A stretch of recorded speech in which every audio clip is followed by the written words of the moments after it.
Spy Kids Universe Animation Secrets from the technical director who built it. You've seen Spy Kids, but you've never seen what really went on behind the scenes. What we'll talk about, I'll show you the behind the scenes tricks that made Spy Kids work. Who am I? My name is Dwayne Elahie. I'm a CG supervisor, been in the industry for 20 plus years, mentoring for 15 plus years. Many of my students have 70K annual salary plus. I worked and been at these places at EA, Industrial Light and Magic, Pixar, Disney. We haven't met yet, but you've met my work. You can see it on IMDb. I worked on projects such as Netflix The Witcher, James Cameron's Avatar. I was a CG character rigging supervisor for Teenage Mutant Ninja Turtles, Mutant Mayhem. You may have seen these films and TV shows: K-Pop Demon Hunters, Spider-Man, Into the Spider-Verse, Cloudy with a Chance of Meatballs 2, Teenage Mutant Ninja Turtles, Secret Invasion from Marvel, also Iron Man, I worked on that from Marvel, Hunger Games, to name a few. So let's get into the secrets. So one of the reasons why we're able to create the movie is through the pipeline efficiency. And we basically made a lot of shortcuts. It was a really tight deadline, and we would not be able to do it unless we built specific tools to auto-generate the city. We also did things to do the hairdo, which was made for another film, but we used it as well. This is around the time zebras start getting strands on their hair. And we also had to build specific pipelines for the final shot of the sphere. And also the final shot was very stylized, so it was challenging. I'll show you if you go on my IMDb page here, and you can see all the projects I've worked on. Actually, not all of them, but if you go to Spy Kids and click on it, we could go and see the actual trailer of the movie. And if we play it, some of the parts I wanted to mention here, all that background is all generated. We generated that. Well, not that part. It keeps changing. A lot of the backgrounds are CG generated. The city where they're flying through, that's all CG generated. And I've done that again for the actual Spider-Man movies, the Andrew Garfield movies.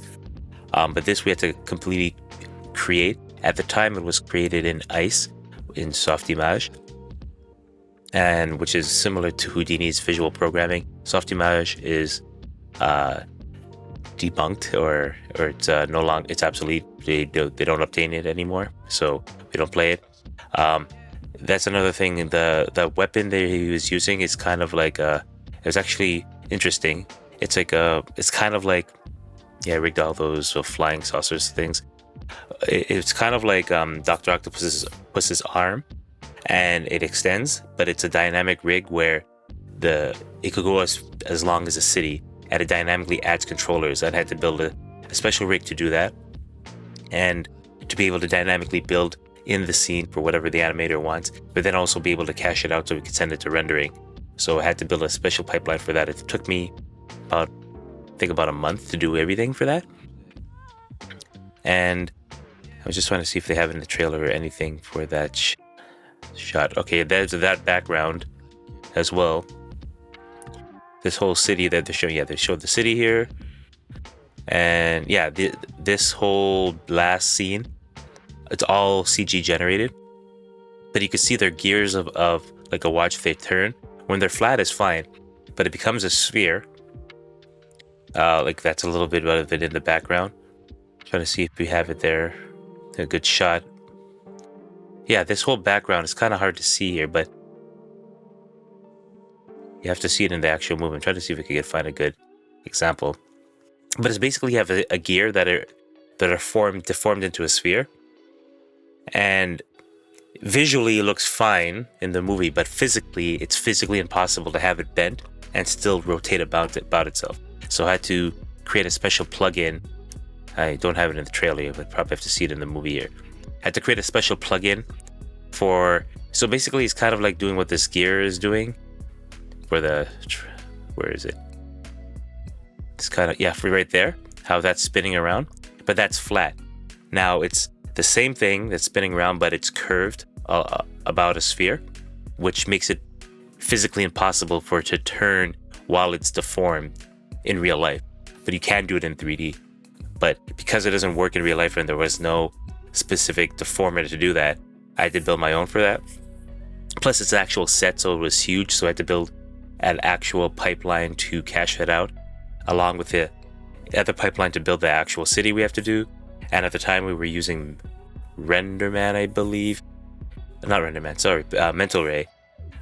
This is, it might have been Arnold. We were using Arnold before it was kind of like known to the general public. Sony was using it, but most of the industry is using either RenderMan or 3Delight, which is kind of like a RenderMan compliant thing, or Mental Ray.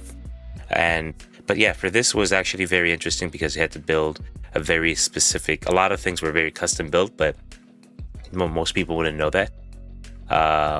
And yeah, so it was actually a lot of fun to work on it, though it's a kid's movie, so it doesn't get as much notoriety. So it's around the same time as when Avatar came out, so that got a lot more FaceTime, or oh yeah, that dog's 3D as well, CG. So I rigged that, and I think we had to do the groom of it.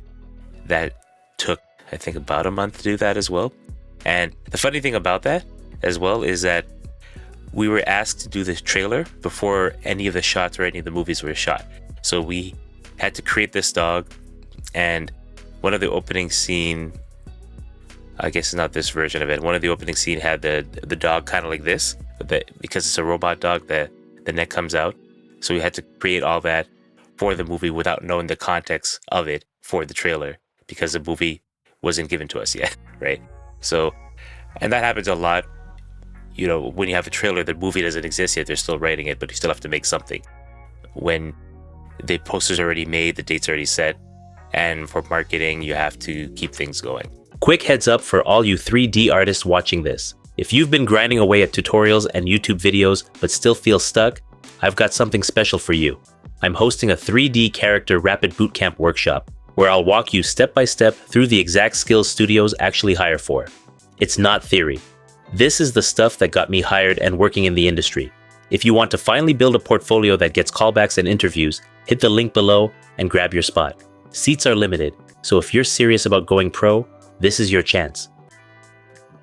So to recap, we succeeded because we blended a lot of live action plates, the actual shot footage, with animation, smart pipelines that were specifically developed for it, and stylized choices. It was actually designed to be stylized, and I believe we blend that well, at least for the project.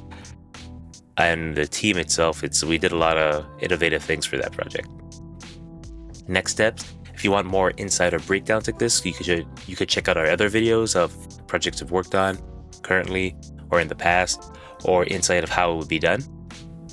And bonus tip, build reusable asset libraries early. Spy Kids, we had to build a city generated, so we spent about a few months building out template assets that we would use later on in our pipeline and our code to build, mix and match, and propagate and proceduralize.